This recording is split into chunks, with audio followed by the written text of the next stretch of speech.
જો હું તમને કહું કે આ મારો મોસ્ટ ફેવરેટ અને સૌથી વધારે લાઇટ વેઇટ ઘાઘરો છે.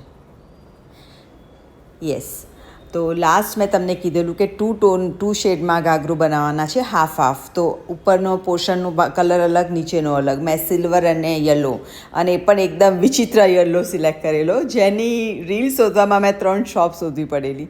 ફાઇનલી મારું સ્ટિચિંગ પ્રોસેસ પતી ગયું, અને એમાં મેં નીચે જે એડિશન પટ્ટી, હું કહું છું ઓલવેઝ હું ડબલ પટ્ટી નીચે એડ કરું છું. મને એ રીતનો જ લુક ગમે છે, એમાં હું કોમ્પ્રોમાઇઝ નથી કરતી.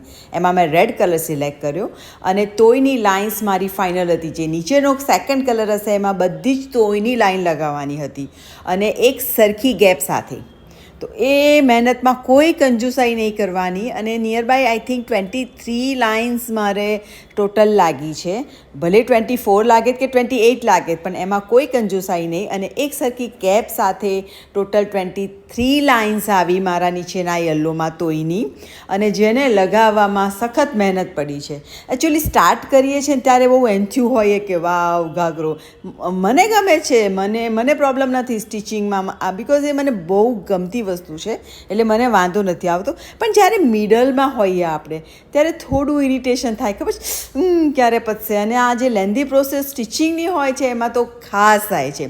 તો જ્યારે હું હાફ આવું છું ત્યારે થોડી બ્રેક લઉં છું, મારું ફેવરેટ કોઈ નેટફ્લિક્સ સિરીઝ કે કશું બી વોચ કરું, કે કંઈ બી વિચિત્ર કામ કરું છું મારા.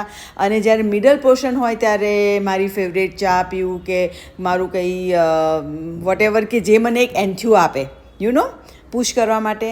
અને ફાઇનલ સ્ટેજમાં તો સારું મ્યુઝિક મોબાઈલમાં નાખવું જ પડે છે, કે જેનાથી તમારું જે યુ ફિલિંગ લાઈક કે ઓકે ક્યારે પતશે. Finally see, this is the last. કેટલું સેટિસ્ફેક્શન આવે. આ લાસ્ટ પાર્ટ છે આ ઘાઘરાનો. પરફેક્ટ. સો બ્યુટિફુલી 23 તોયની લાઇન્સ લગાવીને અમારો 2 કલર ટોન ઘાઘરો રેડી થઈ ગયો છે. અને સરપ્રાઇઝિંગલી એ હદે લાઇટ વેઇટ છે, અને પહેરો ત્યારે લાઈક આની કોઈ કમ્પેરિઝન હોય જ નહીં. You can pair it this ઘાઘરા with anything. Thank you, by.